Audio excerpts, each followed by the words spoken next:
Been on YouTube a while, you've probably seen quite a lot of information about skinwalkers, and these mysterious beings have become one of the most popular subjects on the internet and on YouTube here, and indeed in books. And one popular paranormal investigator on the subject is Zach Bagan. And Zach shares his work over multiple of YouTube channels. And apart from Zach's work, there are countless, absolutely countless online channels claiming to show proof of the existence of skinwalkers, and some show clips of domestic animals acting so strangely, like dogs opening the doors, or their owners, or looking at their owners with spooky, staring eyes. You don't know what they're thinking. Well, I better watch my two dogs, I think. Alternatively, many stories are about what appear to be human beings acting a little bit too much like animals. And allegedly, they have the attributes like yellow glowing eyes, these human beings, and they have other strange appearances as well that makes you feel, oh, creepy. However, there is a problem with some of this information, that it seems that nobody agrees with each other. Nobody agrees what skinwalkers are or what they do. There are just so many conflicting reports about what these skinwalkers should look like, how they should behave, what their mission is, what their purpose is, where they come from. So, what exactly is a skinwalker?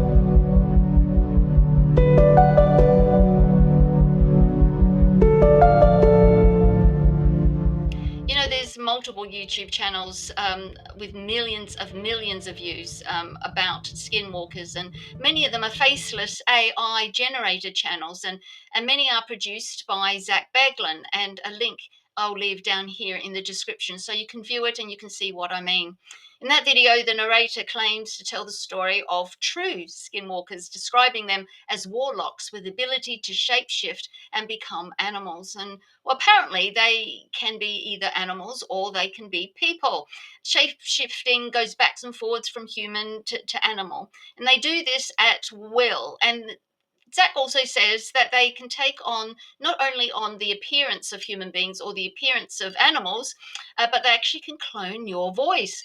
And it sounds a bit like AI, doesn't it? They're cloning your voice to get our voice cloned, and videos put up, and it's not us really, but people are pretending it's us. Sounds like AI. And but these shapeshifters, these skinwalkers, are most common in Ohio, in the United States. I used to live in the United States. I should know how to pronounce that. In the USA, but of course, these skinwalkers are found all over the world. The skinwalkers are supposed to be a master of disguise. And most chillingly, the viewers of these videos are told that the skinwalkers can mimic your pets by disguising themselves as lovable household animals, only to obliterate you when you least expect it. Even in some versions where skinwalkers are only present in the wild, the ability to mimic you and your loved ones are absolutely amazing, and they do this to draw you into their clutches. And of course, you must never speak of them. You must never say the word skinwalker, because if you do, they will track you, they will find you, and you will be their next victim. And it may surprise you to learn that, according to Native American folklore, specifically the Navajo people, absolutely none of what I describe is accurate about the original skinwalkers. In fact, most popular narratives about them are so far from reality that they are nothing but fictional horror stories. Therefore, this video corrects that. Let's have a talk about Zach's video a little bit to get a little bit of context, and then we're going to go and see what the Navajo Indians actually describe as skin walkers. So, according to Zach's video, the SW invasion of Torrey, Utah, he and his team received a special permission from the Navajo reservation to investigate Skinwalker Canyon. And with so many conflicting reports, you may wonder what a skinwalker actually is. But Zach Baglin never explicitly describes them. He says several things. For example, according to Zach, the skinwalker has glowing yellow eyes. This is what the people on his channel has told him. Now, where did he learn this? You might be asking. As I said, he got it from people he's interviewing. But in another one of his videos, he's got lots of these videos about skinwalkers. And if you read one another one, the participant describes something completely different. So instead of verifying these conflicting claims, he takes the participants' word for it, which I think is dubious at best. Once more, nowhere in genuine scholarship will we find any discussion of yellow glowing eyes in a human being or in an animal who claims to be a skinwalker. So these videos are obviously made for clicks, and the more clicks you get, the more revenue from ads you get, and people donate to your channel. So the more sensational something is, and the more mysterious something is, the more clicks and views that video will get. So in fact, everything I read from the apologist Clyde Cluckholm, and I apologize if I'm not pronouncing that properly, he has refuted Zach. Well, his information has refuted Zach. This guy goes back in the 1930s. He wrote a book about the Navajo skinwalkers, and we'll talk about that a little bit later on. But if you compare to what Clyde has said in his scholarly research and what Zach actually says, and it's quite different. Clyde wrote a book called Navajo Witchcraft. It was written in the 1930s, and it documents academic research. It is used in ethnographic studies in which these researchers go and steep themselves in a particular culture. And what Clyde did, he went to live with the Navajo Indians. He did qualitative research, which is the lived experience. He immersed himself in their culture, in their folklore. He participated in their rituals, and he aimed to provide a rich and holistic understanding of the group's lived experience within their natural environment. And so he wrote this book on what he discovered, according to the Navajos, are skinwalkers. And said, Clyde is, I don't know whether he's still alive anymore. He'd be quite an old man if he is. And he is well known throughout the academic world for his research. And so he can get Clyde's book free on the internet. And if you go to the Internet Archive, you can borrow the book there and you can read it, because I think it's out of print and it's really, really difficult to get. But the nature of skinwalkers, let's have a look at that. And we'll go back to what Zach has says. As I said, he's seen across multiple AI channels. And in one of them, you can see him entering a cave. And later on, he enters a house and seems to think that skinwalkers are demonic entities that can be summoned up as at will. He claims that, according to accounts, a Navajo man was known on the reservation for summoning skinwalkers entities through witchcraft. Throughout his Skinwalker video series, Zach tells the audience that speaking about skinwalkers is completely forbidden, which it is. That's the correct part. Still, he and his crew still manage to talk about skinwalkers on cameras, and he says the name skinwalkers, and he's talking apparently to Navajo native descendants or in the American Indians, and they all saying the word skinwalkers, and yet it's forbidden. How authentic is that? I don't know.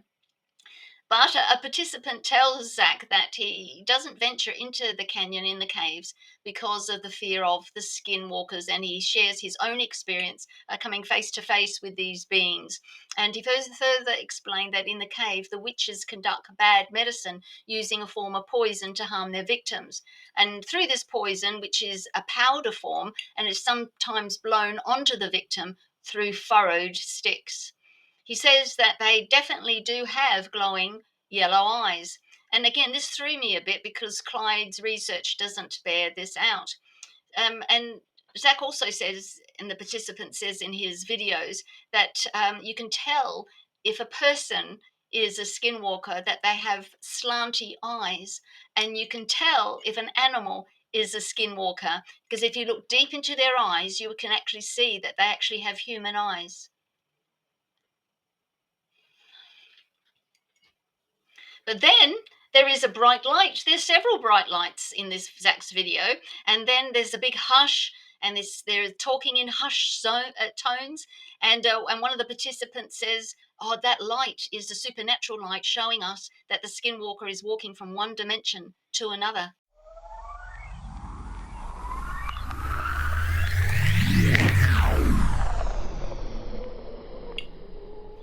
However, exciting how this may seem, and very compelling and very watchable, it is a contradiction to the descriptions and practices of the Navajo people. None has described skinwalkers with yellow glowing eyes, and flashing lights don't seem to be coming into it, nor do they conjure up skinwalkers. Skinwalkers have a will of their own. They control you, you don't control them. And so the scholarly work, when you compare it, you find that a lot of Zach's videos and other videos on YouTube about skinwalkers are laughable, but they're also very sad because it appears to be a real negative, amateurish representation of the Navajo culture, which is really sad. It's a misrepresentation. And getting back to Clyde and his scholarly work, he says that skinwalkers don't like to be close to civilization, um, whereas Zach and his crew were very near busy roads. So there's that contradiction as well. You know, according to Clyde, skinwalkers won't appear, and they shy away from any civilization because they are usually one on one with people. They don't approach crowds. In Navajo folklore, skinwalkers are witches, but they're not the type of European witches as you and I would understand them. There's no pointy hats, there's no cauldrons, there's no it's just totally different. You know, so when we think of witches, just don't think of the witches that you and I would relate to. These are the Navajo Native Indian witches, which is a different thing altogether. So it's so misleading to say that all skinwalkers are witches and that all witches are skinwalkers, because they're not. And again, you know, not all witches are equal. So when a skinwalker meets somebody out in the wild, they use their shape shifting abilities to hide their true identity. Apart from that, according to Clyde's research, they have no special supernatural skills. They target human beings and track the person in the form of an animal. And according to Clyde, the tracks of these shapeshifters are usually spoken of as a lot larger than the actual animals. They impersonate most commonly the coyote. However, many times it's been confirmed that they can take form of other animals as well. Their purpose is to control the person through fear. They want to control the situation, and so also there are men, just ordinary human being men, that impersonate skinwalkers. They want to dress up as animals. They dress themselves in pelts of a coyote or another animal, and they creep around in the dark where it's hard to see, and they scare you, bring fear upon their victim, and they pretend to be supernatural by making sounds with sticks or banging on trees or calling and other creepy things, and they don't allow themselves to be fully seen. And they do this because they want to control a person in a situation, and the best way to do that is through fear. And so, so according to the Navajo, you got the two types. You got the real supernatural skinwalkers, and then you got the human beings who pretend to be skinwalkers. And a lot of the Navajo apparently they dress up because they wanted to control other people. So there you go. And it's interesting that when a human dresses up as a skinwalker, they would often be found with inexplicable wounds. They would be perpetrated by somebody who thought they were shooting at a coyote or a real skinwalker. So, if the tribe or somebody else saw somebody with scratches, wounds from bullets and scrapes and things like that, they probably were out the night before pretending to be a skinwalker and somebody shot at them. So this is my take on it, to what I've seen from these popular videos, to what I know about Clyde's research. And it seems to me that many people are interested in shapeshifting because of it's just a great spooky story. We love mystery, and this channel is about true crime and mystery, and we just love it. And because we love the unknown, and people love a spooky story, and people like telling a spooky story, particularly on YouTube, if it's true or not, because it brings clicks and therefore revenue. I think that Bagan and his crew intended to create a explosive, weird, and a watchable series because the content is evergreen, bringing revenue for years to come, and that's business, isn't it? But I do believe that the Navajo folk who were involved in the production deliberately misled Zach and his crew. I think this is because not one of them bothered to correct him about the eyes and about other misconceptions. They just went along with it, and and they kept saying the word skinwalker. They're not supposed to. And so, and the whole thing about summoning up a skinwalker was wrong. But maybe they just went on with all of this rubbish. Perhaps they were having a good belly laugh inside themselves and thought, well, look at these naive white guys. Just let's wind them up. And then they could be paid also for their participants. I really don't know. Let me know if you know that in your comments. But one thing I know for sure, a lot of popular narratives about skinwalkers are often so far from reality as you can possibly get. So don't believe everything that you see here on YouTube. Research it for yourselves. They're not demons from another dimension like Zack and his crew portrayed. They're not some human monsters living off the grid in the wilderness, willing to cannibalize or catch victims who are totally unaware. And they're definitely not Wendigo, but instead they are a manifestation of what the Navajo believe to be the worst of humanity. Well, thank you very much for watching the Fatal Files podcast. I hope you enjoyed this. Please like and subscribe. Please comment. And if you have any suggestions of what true crime and mystery that you would like me to research and to bring to you in video form, please let me know. So, folks, that's it. Stay safe. Don't say the word skinwalker, and I'll see you in the next video. Bye bye.